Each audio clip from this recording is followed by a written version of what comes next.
ओम शांति।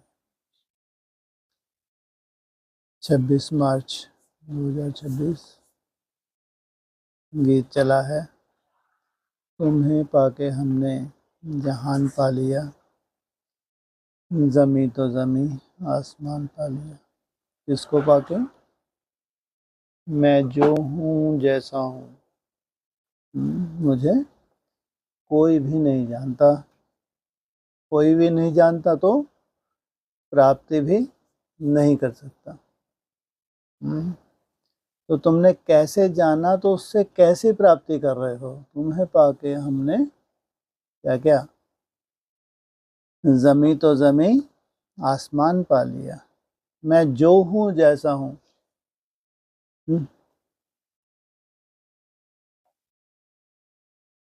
बोलो। अति सूक्ष्म ज्योतिर्बिंदु स्वरूप और अव्यक्त ज्योतिर्लिंगम। तुम्हारी चैतन्य धरनी, तुम्हारी धरनी, जड़ धरनी कौन सी है? तुम्हारा आधार कौन सा है? हाँ, ये शरीर है तुम्हारा आधार। इसलिए तुम्हारे लिए खास साकार मुरली में क्या लिखा है? तुम्हारी कर्मातीत अवस्था कब होती है? जब तुम इस शरीर को सतो प्रधान बनाना, अर्थात जीतना 5 तत्वों को। ये है तुम्हारी इस धरनी पर जीत। और ये कोई मासी का घर नहीं है। इस धरनी को जीतना, 5 तत्वों को जीतना साधारण बात नहीं।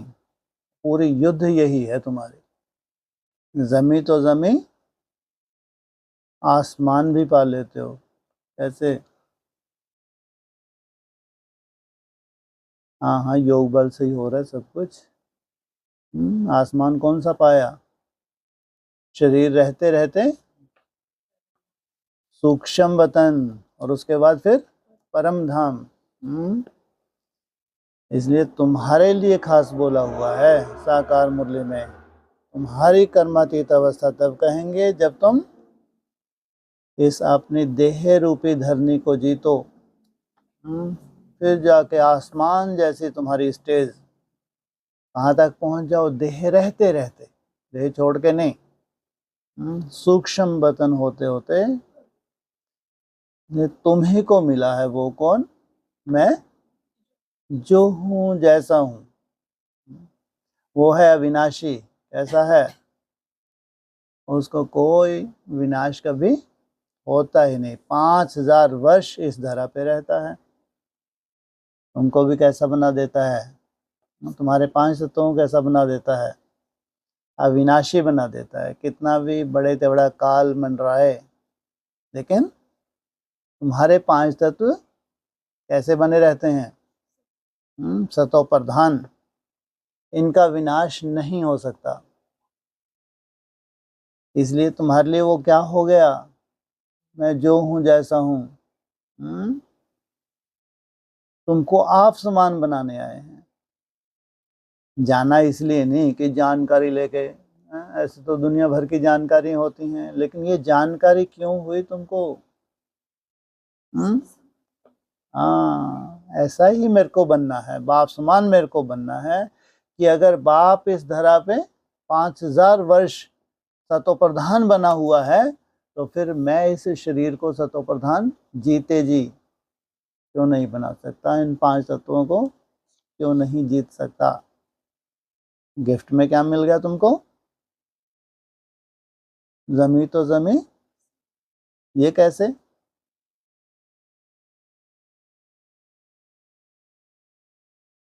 इतना सूक्ष्म हो जाए ये काया, साइंस नहीं मानेगी, लेकिन तुम करके दिखाओगे। इतने सूक्ष्म। लाइट कैसे? लाइट हल्की फुल्की, उसका रिजल्ट क्या देखने में आएगा? ये स्थूल देह को भी तुम क्या करोगे? कहाँ ले जाओगे? आसमान में उड़ा सकते हो। इसलिए अव्यक्तवाणी में क्या लिखा है? वो फरिश्तों को देख रहे हैं, सफेद वस्त्र, कौन है, कहाँ से आए हैं? आसमान में उड़ते हुए। पूछो। ये है बड़ी तेबड़ी साइंस। जितना तुम निसंकल्प होते हो, संकल्पों को जीतते जाते हो, उतना तुम 5 तत्वों को जीतते हो, फिर रिजिग्नेट करते हो, सतो प्रधान बनाते हो। फिर जो काल्पनिक, उनके लिए वो काल्पनिक है, जबकि वो संसार सही ओरिजिनल संसार है, जिसको कहते हैं अव्यक्त वतन, वहां तक जाना। उसके भी ऊपर परम धाम तक जाना। सूक्ष्म शरीर को भी तुमने कहाँ छोड़ दिया? परम धाम तक जाना, होशो हवास में, जड़ की बात नहीं कि वहां जाके आत्मा टंग गई, अपने समय पे नीचे आ गई, ऐसा तुम्हारे साथ नहीं होता। इसलिए शास्त्रों में तुम्हारा गायन है, कौन सा, कहाँ समा गए? ज्योति ज्योत समा गए। इसलिए धरने की बात तो छोड़ो, तुमने पूरा क्या जीत लिया? ब्रह्मांड को भी जीत लिया। ओम शांति। मीठे मीठे सभी सेंटर के बच्चों ने गीत सुना।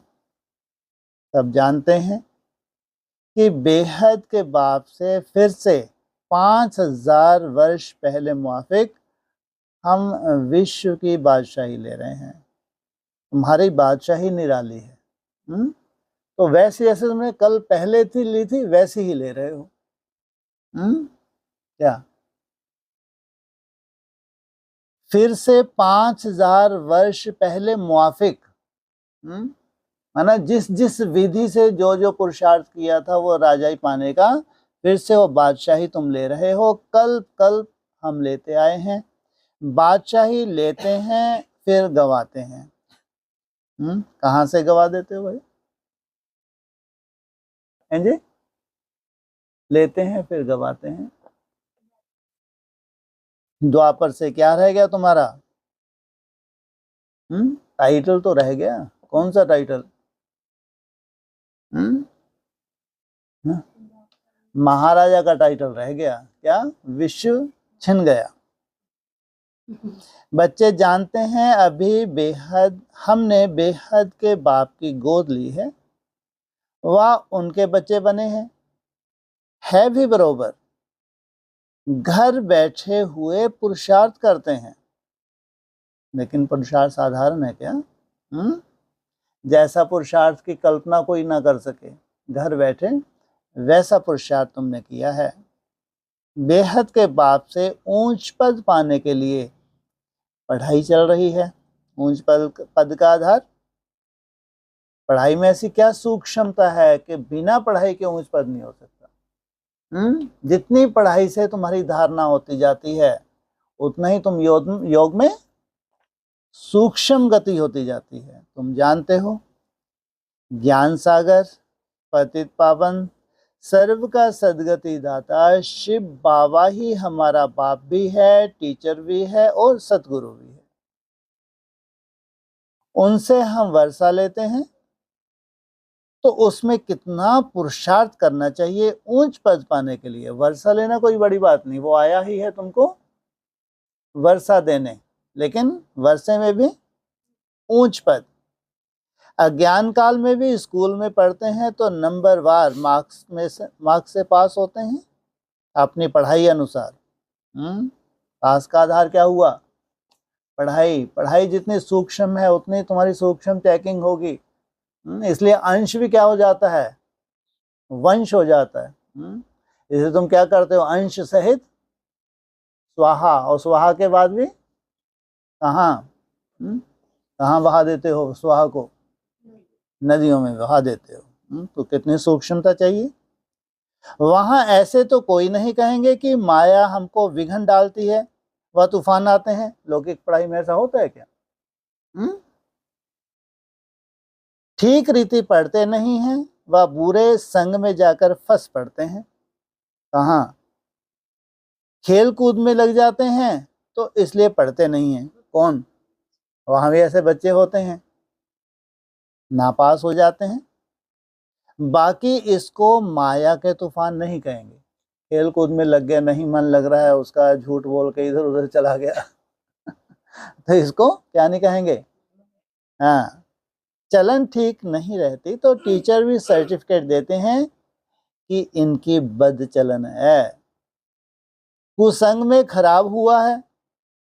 इसमें माया रावण को कोई दोषी बनाने की बात नहीं है। अलर्ट। क्या कहा? क्या मतलब हुआ इसका? हम्म। हाँ, पढ़ाई का मुख्य आधार है। ये नहीं है कि माया मेरे को खा गई, मैं तो बहुत अच्छा चाहता था या चाहती थी, बहुत उड़ना चाहता था, मैंने दिन रात एक किया फिर भी मैं मर गया। हाँ, ऐसा नहीं है। माना ऐसे नहीं पहले से ही माया तुमको डसने के लिए खड़ी है। पढ़ाई के ऊपर क्या चाहिए? अटेंशन चाहिए। तो कुसंग में खराब हुआ, इसमें माया रावण का को दोषी मानने की बात नहीं है।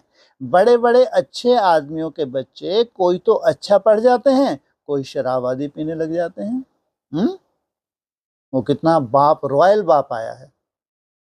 उससे ऊंच बच्चे तो संसार में कोई है ही नहीं। गंदे तरफ चले जाते हैं तो बाप भी कहते हैं कि कपूत हो गया।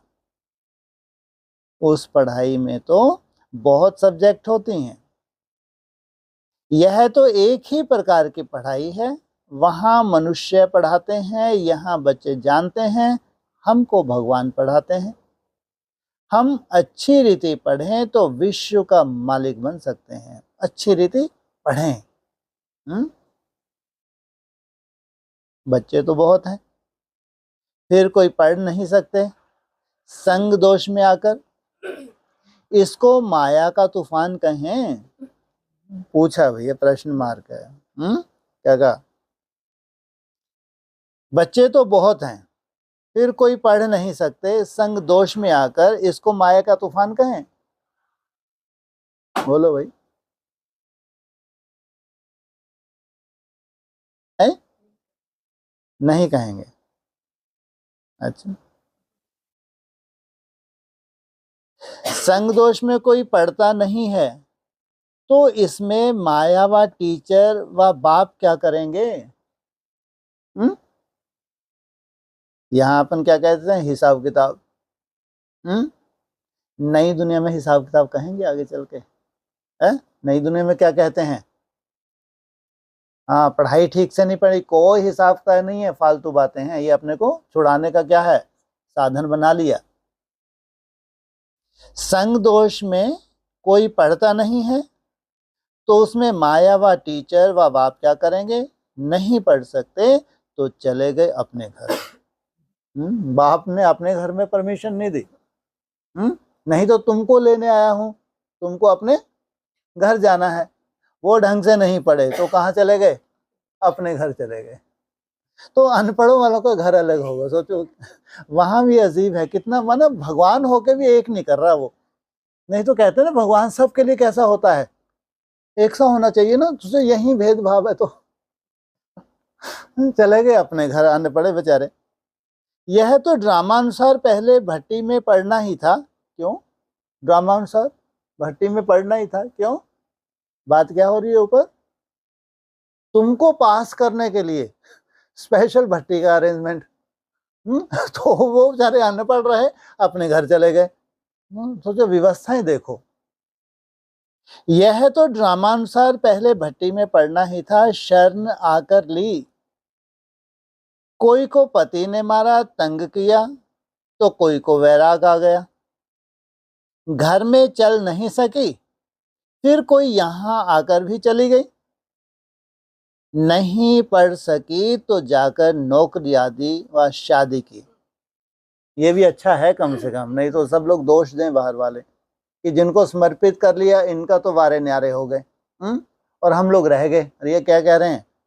समर्पित हुई और फिर भी छोड़ के चली गई, फिर जाके शादी वादी नौकरी करने लग गई। मैंने ये कोई गारंटी नहीं ली है भगवान ने कि थप्पा लगा दिया समर्पण के बाद। यह तो एक बहाना है, माया के तूफान से पढ़ नहीं सकते। यह नहीं समझते कि संग दोष के कारण यह हुआ।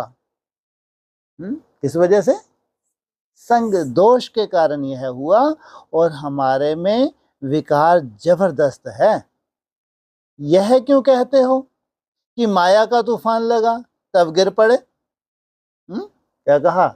मेरे में विकार क्या है? जबरदस्त है। जो जबरदस्त विकार है उसका आधार क्या है? जबरदस्त मानो तुमको जबरदस्ती की परवरिश करता है, तो उसके लिए क्या करो? हाँ, खूब मेहनत, याद की मेहनत, जो तुमको परवश ना करे। तो माया के तूफान लगा तब गिर पड़े, यह तो अपने ऊपर मदार है। बाप, टीचर, सतगुरु की जो शिक्षा मिलती है उस पर चलना चाहिए। नहीं चलते हैं तो कोई खराब संग है, व काम का नशा व देह अभिमान का नशा है। सब सेंटर्स वाले जानते हैं हम बेहद के बाप से विश्व की बादशाही लेने के लिए पढ़ रहे हैं। मात्र कौन जानते हैं? पूरे वर्ल्ड का सेंटर। सेंटर वालों को कहाँ बिठाया जाता है? आगे चारों तरफ दिखे ना, नजर ना लगे। तुम्हारा सेंटर कहाँ है? राजधानी क्या है तुम्हारा सेंटर? तो सारे सेंटर के बच्चों को निश्चय नहीं है तो बैठे ही क्यों हैं? और भी बहुत आश्रम है। क्या निश्चय होना चाहिए तुमको? क्या बात कर रहे हैं? निश्चय ही नहीं तो बैठे ही क्यों? और भी आश्रम। आजकल तो ढेर के ढेर पढ़ाने वाले भूत हैं भगवान जी महाराज। परंतु वहां तो कुछ प्राप्ति नहीं। उनके पास है ज्ञान जल का आधार लिया हुआ है उन्होंने, उनके पास कोई प्राप्ति नहीं है, एम ऑब्जेक्ट नहीं है। वह सब छोटे छोटे मठ पंथ टालटालियां हैं। झाड़ वृद्धि को पाना ही है। यहाँ तो सारा कनेक्शन है। मीठे दैवी झाड़ का जो होगा वह निकल आएगा। सबसे मीठे कौन होंगे? जो सतयुग के महाराजा महारानी बनते हैं। बहुत अजीब है, मना वो कड़वे नहीं होंगे। कौन है जी? हाँ, वो क्या नहीं होंगे? वो कैसे? मना आप कड़वे वंश से देख सकते हैं कि ये महाराजा के काबिल तो है ही नहीं, है ना? तो अभी तुम समझते हो जो पहले नंबर में आते हैं उन्होंने जरूर अच्छी पढ़ाई पढ़ी होगी। हमने कौन सा ठेका लिया कि महाराजा बनना है? अब निकल रहे तो निकल रहे, क्या करो, निकल जाता है। हम ठीक है, कोई बात नहीं। तो वही सूर्यवंशी घराने में गए। ऐसे भी हैं ग्रस्त व्यवहार में रहते, अर्पण में जीवन है। वाह, कहाँ रह रहे हैं? और जीवन बहुत सर्विस कर रहे हैं। फर्क है ना। भल यहाँ भी रहते हैं परंतु पढ़ा नहीं सकते और सर्विस में लग जाते हैं। पढ़ाई में थोड़ा राजाई पद पा लेंगे। भल यहाँ भी रहते हैं परंतु पढ़ा नहीं सकते तो और सर्विस में लग जाते हैं। पढ़ाई में थोड़ा राजाई पद पा लेंगे। राजाई भी थोड़ी भी है तो बहुत भी है। देखा जाता है बाहर ग्रस्त व्यवहार में रहने वाले बहुत तीखे हो जाते हैं पढ़ने और पढ़ाने में। सभी तो गृहस्थी नहीं है। कन्या व कुमार को गृहस्थी नहीं कहेंगे। और जो वानप्रस्थी हैं वह 60 वर्ष के बाद फिर सब कुछ बच्चों को दे खुद कोई साधु आदि के संग में जाकर रहते हैं। यहाँ ज्यादातर तो वानप्रस्थ के करीब 10 साल में तो वानप्रस्थी हो जाएंगे सब। तो जब वानप्रस्थी होते हैं 60 वर्ष के होते हैं तो कहाँ? मुरली में। अच्छा, वो शिवालय होगा, साधु रहता होगा कोई वहाँ। हाँ ठीक है। तो कोई साधु आदि के संग में जाकर रहते हैं। आजकल तो तमो प्रधान है तो मरने तक भी धंधा आदि छोड़ते नहीं। नहीं तो कायदा क्या है, अपनी उम्र देखते जाओ। मना ऐसा नहीं कि पहले नहीं वानप्रस्थी बन सके, अभी तो 60 वर्ष में अभी समय पड़े हो, आनंद ले लो। आगे 60 वर्ष में वानप्रस्थ अवस्था में चले जाते थे, बनारस में जाके रहते थे। ये है तुम्हारी लॉटरी। कहाँ जाके रहते थे? बनारस। क्या मिलता है? हाँ, ज्ञान का बना बनाया रस मिलता है। यह तो बच्चों ने समझा है, वापिस कोई जा ना सके, सदगति को पा नहीं सकते। बाप ही मुक्ति जीवन मुक्ति दाता है। वह भी सब जीवन मुक्ति को नहीं पाते, कोई तो मुक्ति में चले जाते हैं। अब आदि सनातन देवी देवता धर्म की स्थापना हो रही है। ऊपर क्या बताया, सब तो जीवन मुक्ति को नहीं पाते। अरे 800 करोड़ में कलयुग के अंत में भी अगर कोई आता है तो पहला जन्म उसका क्या है, जीवन मुक्ति है। तो ये क्या कह रहे हैं, सब जीवन मुक्ति को नहीं पाते, कोई तो मुक्ति में चले जाते। जीते जी जीवन मुक्ति को पाना ये सबके लिए नहीं है। उनमें से भी कोई कोई कहाँ निकल गए, मुक्ति में निकल गए। अब आदि सनातन देवी देवता धर्म की स्थापना हो रही है। फिर जो जितना पुरुषार्थ करे उनमें भी कुमारियों को अच्छा चांस है, पारलौकिक बाप की वारिस बन जाती हैं। अच्छा चांस है किनको, यहाँ तो सब बच्चे बाप से वर्षा लेने के हकदार हैं, वहां तो बच्चियों को वर्षा नहीं मिल रहा। देखो भगवान आके, बच्चे तो बहुत कम, बच्चियां ढेर की ढेर। भगवान ने उल्टा किया, बच्चे इतने नहीं चल पाते, और कुमार सबसे कम चल पाते हैं, ऐसा बोला। और कुमारियां सबसे जास्ती चलती हैं। यहाँ तो सब बच्चे बाप से वर्षा लेने के हकदार हैं, वहां तो बच्चियों को वर्षा नहीं मिलता, बच्चों को लालच रहती है। बल ऐसे भी हैं जो समझते हैं कि ये भी वर्षा मिलेगा, वो भी लेवें, उनको क्यों छोड़ें, दोनों तरफ पढ़ते हैं। ऐसे किस्म किस्म के हैं।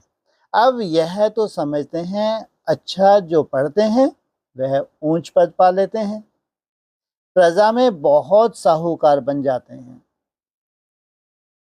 यहाँ रहने वालों को अंदर ही रहना पड़ता है, दास दासियां बन जाते हैं। कहाँ, अंदर रहने वालों की बात है।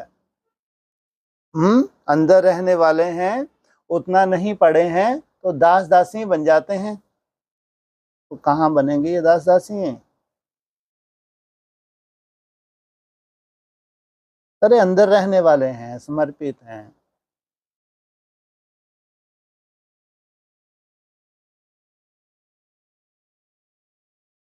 वो तो ठीक है, बात ये निकली है। हाँ, कहाँ दास दासी है, अंदर ही दास दासी है, माने राजा खाता है वो। अरे मुरली में आया ना, हाँ, जो राजा खाएगा वो उनको मिलेगा, नहीं मिलेगा। राजा बोले अपना अलग बनाओ, ये मेरा हाथ मत लगाना, ऐसा थोड़ी होता है। तो ये अपना भाग्य नहीं है। हैं दास दासियां, लेकिन महलों में रह रहे हैं, जो राजा महारानी खाते हैं वो उनको भी मिलता है। तो दास दासियां बन जाते हैं। तो यहाँ रहने वालों को अंदर ही रहना पड़ता है, दास दासियां बन जाते हैं। फिर त्रेता के अंत में 3 4 5 जन्म करके राजाई का पद मिलेगा। अधिकांश जन्म क्या हुए, समर्पण किया लेकिन बुद्धि बाहर घूमती रही। अधिकांश जन्म उनके हो गए दास दासियों के, लेकिन अंदर ही हैं। लेकिन लास्ट में जाके 3 4 5 जन्म करके राजाई पद मिलेगा। वो भी कटी हुई सीढ़ी हैं जो लास्ट में राजाई पद है। उनसे तो वह साहूकार अच्छे जो सतयुग से लेकर उन्हों की साहूकारी कायम रहती है। कैसे हैं ये? जैसे ऐसे साहूकार भी हैं, ऐसा पूरा महाराजाओं जैसा मर्तबा होता है। गृहस्थ व्यवहार में रहकर साहूकारी पद क्यों नहीं लेना चाहिए? किसके मुकाबले में? हाँ है जी, हाँ, समर्पित होके। और फिर अगर बुद्धि बाहर गई तो उससे अच्छा तो साहूकार पद। कोशिश करते हैं हम राजाई पद पाएं, परंतु अगर खिसक पड़ते हैं तो प्रजा में अच्छा पद पाने का पुरुषार्थ करना चाहिए। अगर खिसक पड़े, अगर खिसक पड़े माना निश्चय बुद्धि नहीं रहे तो।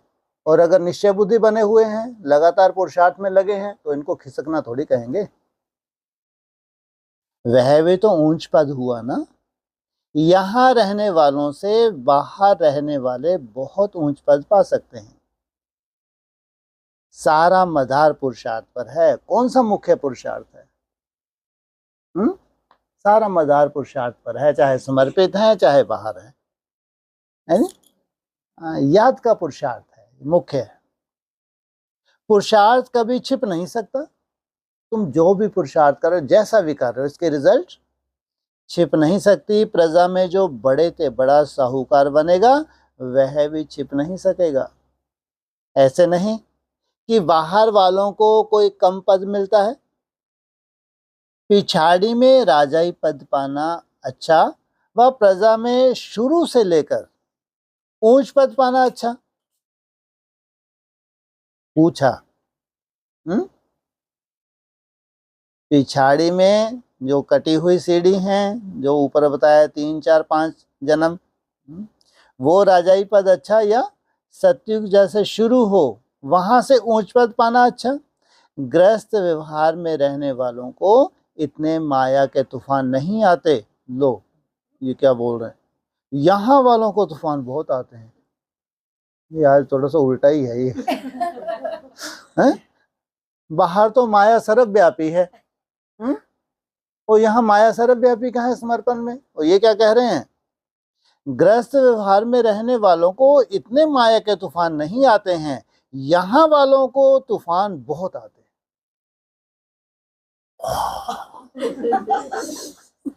क्यों बोला?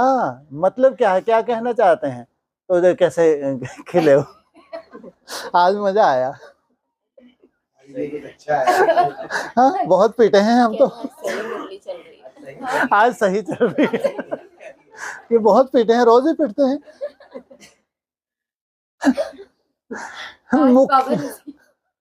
बिल्कुल एक्यूरेट पहली मुरली चली, यही रोज चलनी चाहिए। क्योंकि मुख्य पुरुषार्थ है तुम्हारी मन बुद्धि, उसके तूफान तो कहीं भी आने हैं। ऐसा नहीं समर्पण होने का कोई तूफान कम होने वाले हैं। जो बाहर रह रहे हैं वो तो फिर भी हैबिचुअल हो जाते हैं, वो इग्नोर कर जाते हैं। लेकिन जो समर्पण है उनको तो बड़े बड़े तूफान लगते हैं, छोटे छोटे भी, क्योंकि मनसा में है ये। और सबसे बड़ा तूफान जीतना किसको है? मनसा को जीतना है।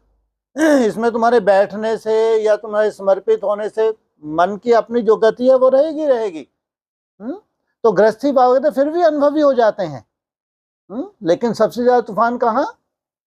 समर्पण होने के विचारों की क्या होगी उनकी बहुत बड़ी। ये अक्षय तो आज कल समर्पण होना है इसको। हिम्मत रखनी चाहिए, नहीं रखनी चाहिए? बाबा कहते हिम्मत रख बच्चे, मदद है बाप। तो हिम्मत करते हैं, हम बाबा की शरण में बैठे हैं, परंतु संग दोष में पढ़ते नहीं हैं। बैठे हैं शरण में, लेकिन वहां भी क्या लग रहा है? संग दोष। सोचो, पिछाड़ी में सब मालूम पड़ जाता है। साक्षात्कार होगा, कौन क्या पद पाएंगे, नंबरवार पढ़ते हैं ना। कोई तो सेंटर्स को आपे ही चलाते हैं। कहाँ तो सेंटर चलाने वालों से भी पढ़ने वाले तीखे हो जाते हैं। सारा पुरुषार्थ पर है। ऐसे नहीं कि माया के तूफान आते हैं, नहीं, अपनी चलन ठीक नहीं है, श्रीमत पर नहीं चलते। लौकिक में भी ऐसा होता है, टीचर व माँ बाप की मत पर नहीं चलते।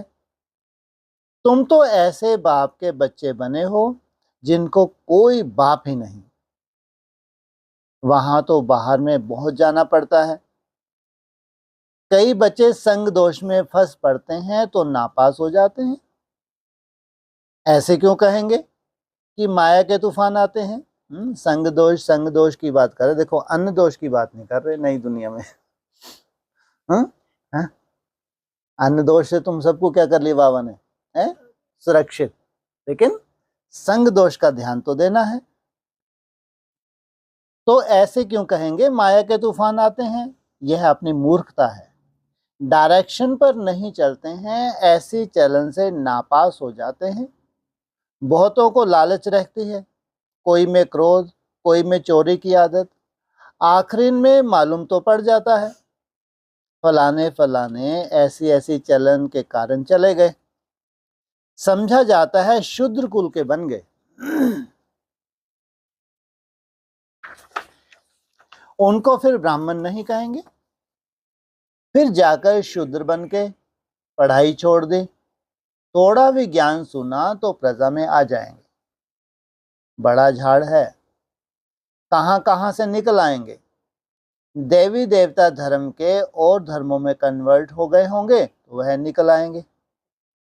बहुत आएंगे तो सब वंडर खाएंगे।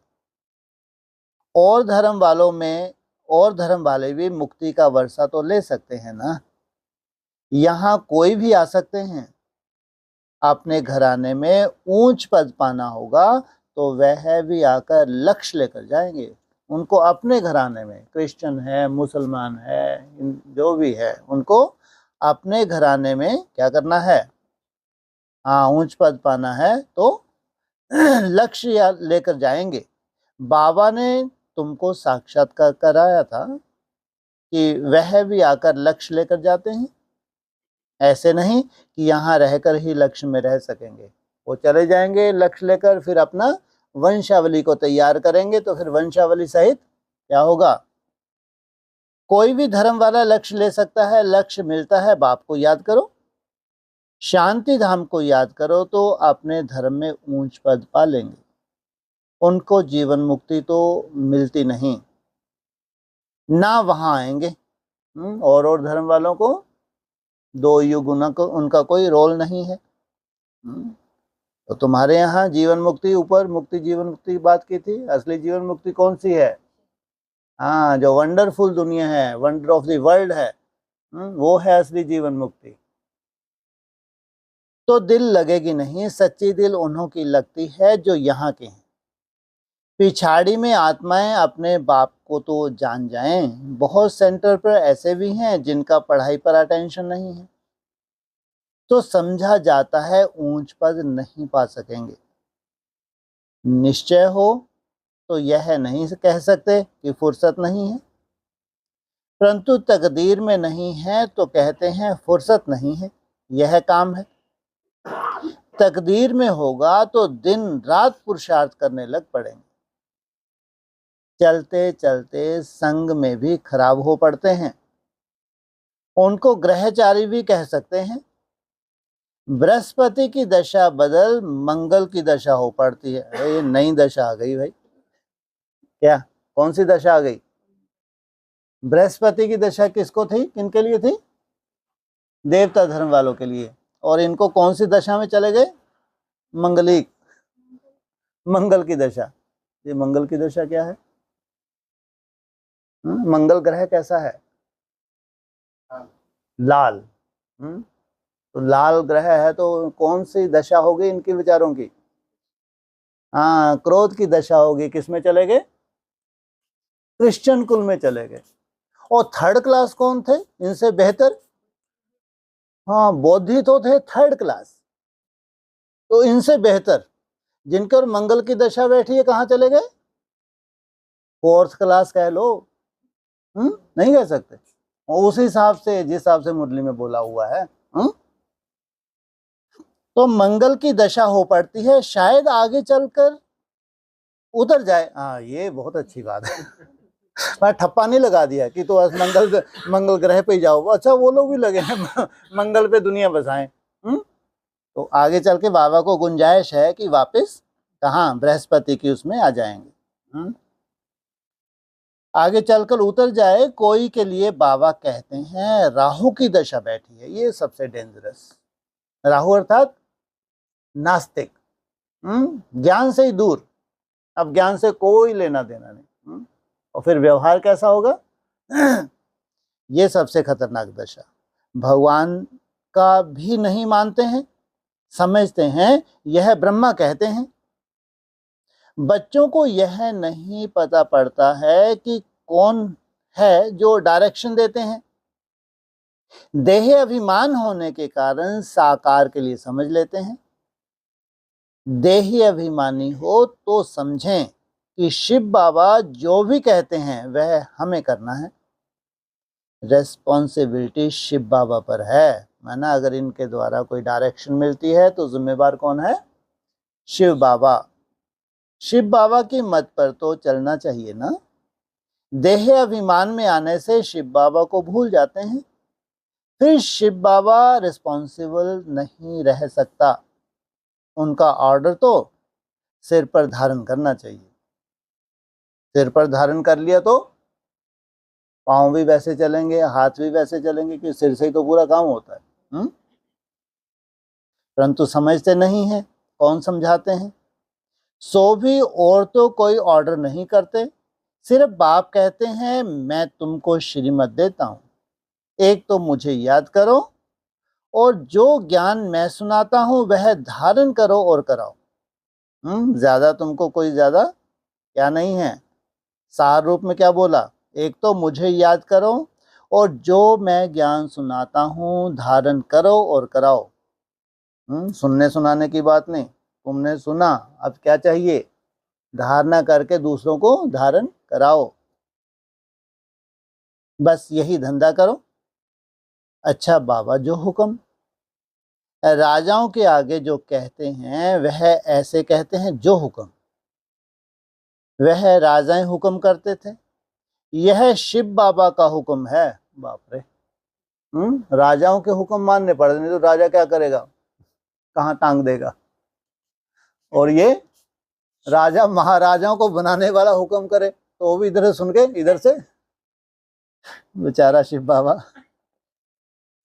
हाँ, यह शिव बाबा का हुक्म है। घड़ी घड़ी कहना चाहिए जो हुक्म शिव बाबा। हाँ?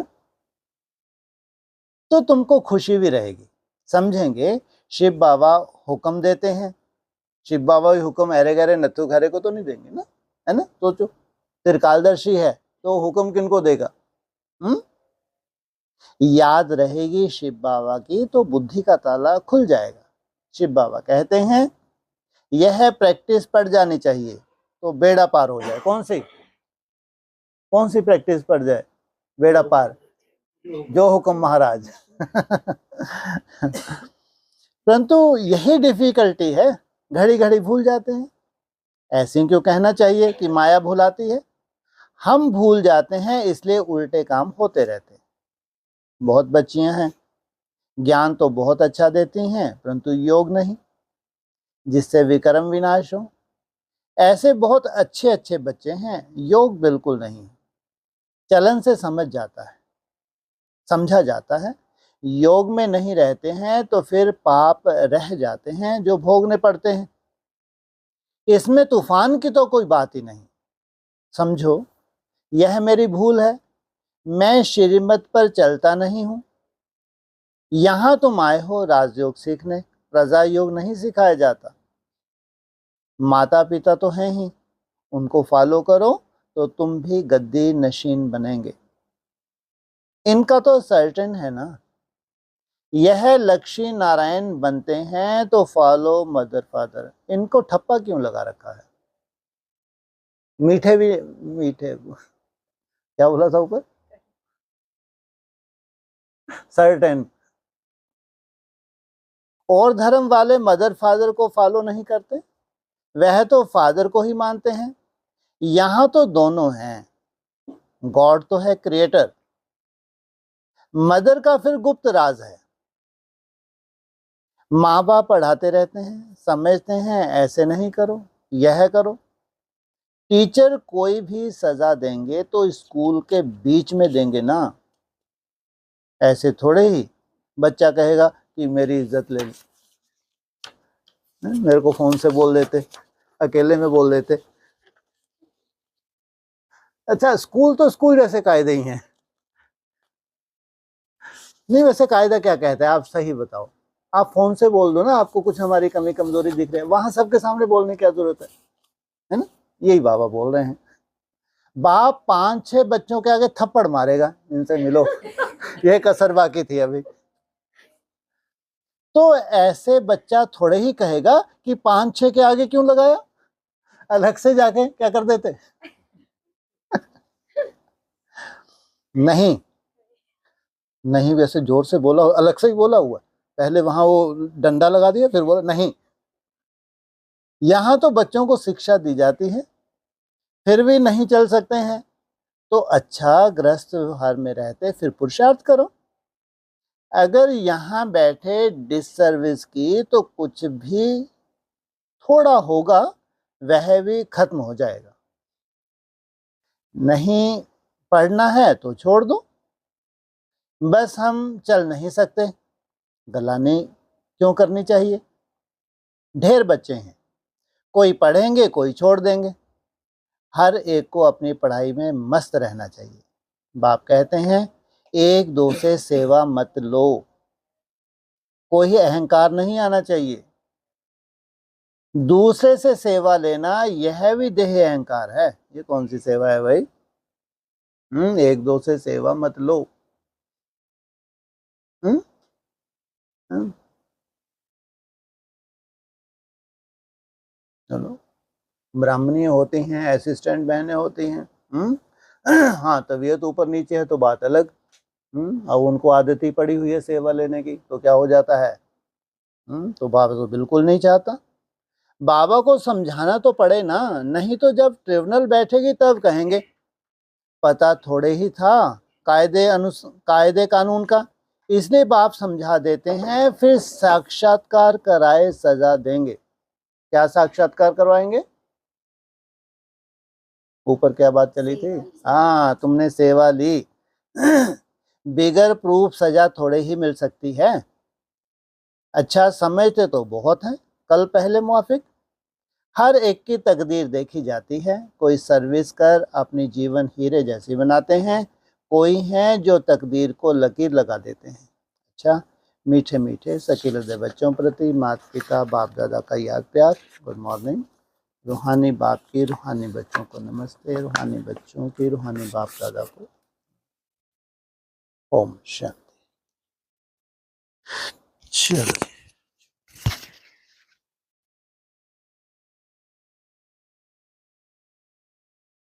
आज अच्छी थी चाहिए, अपने इसको रिपीट कर लिया करेंगे ना। ये तो होना भी चाहिए वास्तव में, जो घर गृहस्थ में रहते अगर मेहनत कर रहे हैं।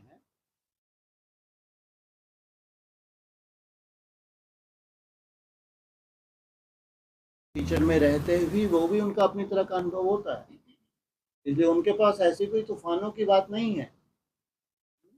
लेकिन जब हम टोटली दुनिया से डिटैच होकर जब सरेंडर होते हैं तो पुरुषार्थ एक ही करना है। कौन सा? मनसा का ही पुरुषार्थ करना। और मनसा में तूफान, उन तूफानों को कंट्रोल करना। अर्जुन ने भी हाथ जोड़ दिए, बस बस मेरे बस का नहीं है, आप और जो बोलो ठीक, लेकिन ये मेरे बस का।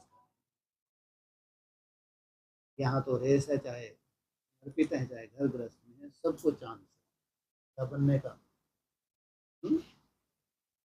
क्या बनने का चांस है ये। तो जरूर ये ध्यान रखना, अष्ट देवों में गृहस्थी भी होना चाहिए महाराज, इसलिए राम को गृहस्थी बताया है, ध्यान रखना। अर्जुन को भी गृहस्थी बताया है, मुरलियों के हिसाब से चलना। कुमारों ने बहुत उच्च पद पा दिया, वो कोई बड़ी बात नहीं, निर्बंधन है। 100 से उत्तम एक कुमारी और 7 शीतला में एक कुमारी, ये कोई बड़ी बात नहीं। तो सोचो कितना बड़ा समर्पण किया होगा, जैसे ब्रह्मा बाबा ने कितना बड़ा समर्पण किया, गृहस्थी थे, सब कुछ लात मार के समर्पण करना। देखिए गृहस्थियों को चांस नहीं है, ये भी सैंपल हो जाते हैं, अभी कुछ भी क्या नहीं, आउट नहीं हुआ रिजल्ट। अब ये तो बढ़िया बेचारा कुमार, क्या है भविष्य की प्लानिंग है, कुछ विचार किया?